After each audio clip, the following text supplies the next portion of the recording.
History வந்து ரொம்ப போரிங்கான சப்ஜெக்டா நமக்கு ஏன் மாறுச்சுன்னா, நமக்கு வந்து அதை மனப்பாடம் பண்ண வேண்டிய ஒரு சூழ்நிலையை இந்த சிஸ்டம் வந்து நமக்கு உருவாக்கி கொடுத்துருச்சு. எஜுகேஷன் சிஸ்டம் வருஷத்தை ஞாபகம் வைக்கணும், தேதியை ஞாபகம் வைக்கணும், இடத்த ஞாபகம் வைக்கணும், பேரை ஞாபகம் வைக்கணும்.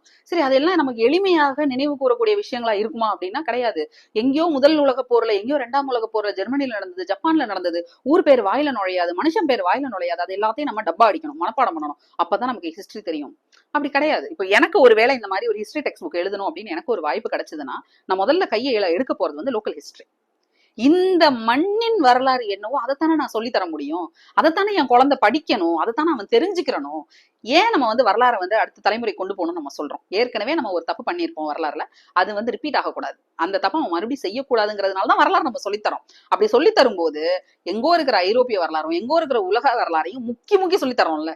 நம்மளுடைய லோக்கல் ஹிஸ்டரியை நம்ம குழந்தைகளுக்கு எப்படி நம்ம கொண்டு போய் சேர்க்கிறோம்? வட இந்தியாவில் நடக்கக்கூடிய அத்தனை பேட்டில் ஆஃப் பிளாசேனுவா, பேட்டில் ஆஃப் பக்சார்னுவா, அதெல்லாம் சொல்லி கொடுத்தியா? வெள்ளூர் புரட்சியை சொல்லி கொடுத்தியா நீயே? இன்ன வரைக்கும் முதலாம் first Indian war of independence அப்படின்னா நம்மளால 1857 இல்லடா, 1806 ஊர்ல தான் நடந்திருக்கு. வெள்ளூர் புரட்சியை பேசுங்க. அப்போ நம்ம என்ன பண்ணிட்டோம் அப்படின்னா, நம்மளுடைய டெக்ஸ்ட் புக்கை எழுதினவங்க எல்லாருமே கடந்த 70 ஆண்டுகளாக வடக்க இருந்து எழுதிக்கிட்டு இருந்தாங்க. என்னைக்கு வந்து நம்மளுடைய டெக்ஸ்ட் புக்கு தெற்க இருந்து எழுத தொடங்கலாமோ அதன் பிறகுதான் சேரர்கள், சோழர்கள், பாண்டியர்கள் உள்ளிட்ட மன்னர்களோ அல்லது சங்க காலமோ அல்லது இன்ன பிற விஷயங்களோ உள்ள டெக்ஸ்டுக்குள்ள வர ஆரம்பிச்சிருக்குது. அதே போலதான் தொல்லியல் துறையில நம்ம செய்யக்கூடிய ஆய்வுகளும். என்னைக்கு வந்து நம்மளுடைய தொன்மையை நிறுவுறதுக்கு சயின்டிபிக்கா ரிசர்ச் பண்ணி அந்த அறிவியலை நம்ம உள்ள கொண்டு வந்தோமோ, அந்த அறிவியல் அறிவு நமக்கு ஹிஸ்டரிக்குள்ள போகுது. அப்போ வரலாறுக்கும் அறிவியலுக்கும் இடையே இருக்கக்கூடிய அந்த நெருங்கிய தொடர்பு இருக்குல்லையா, அந்த தொடர்பு வந்து கடந்த 70 ஆண்டுகளாக நம்ம பையில இருந்த அந்த சிலபஸ்ல உள்ள இல்லவே இல்லை. இன்னைக்கு வந்து தமிழ்நாடு அரசு எடுத்திருக்கக்கூடிய அவங்களுடைய சிலபஸ்ல இந்த விஷயங்கள்லாம் இருக்கா? வரலாற்று நூல்கள்னா கட்டாயம் இருக்கு. ஆனா அதை இன்னுமே நம்ம வந்து எப்படி நம்ம கொண்டு போகலாம் அப்படின்னா, ஒரு கிளாஸ் ரூம் பேஸ்ட் எஜுகேஷனா தான் நம்ம இருக்கிறோம். ஆனா நிறைய பள்ளிகள்ல இப்ப என்னைய மாதிரி ஒரு ஃப்ரீலான்ஸா உட்கார்ந்து வரலாற்று மரபு நடைகள் நடத்திட்டு இருக்கிறவங்க எல்லாம் கூப்பிட்டு அந்த குழந்தைகள்கிட்ட பேச வைக்கிறாங்க. அந்த குழந்தைகளோட மரபு நடைகள் கூட்டிட்டு போங்கன்னு நம்மள வந்து என்கரேஜ் பண்றாங்க, நம்மள என்கரேஜ் பண்றாங்க.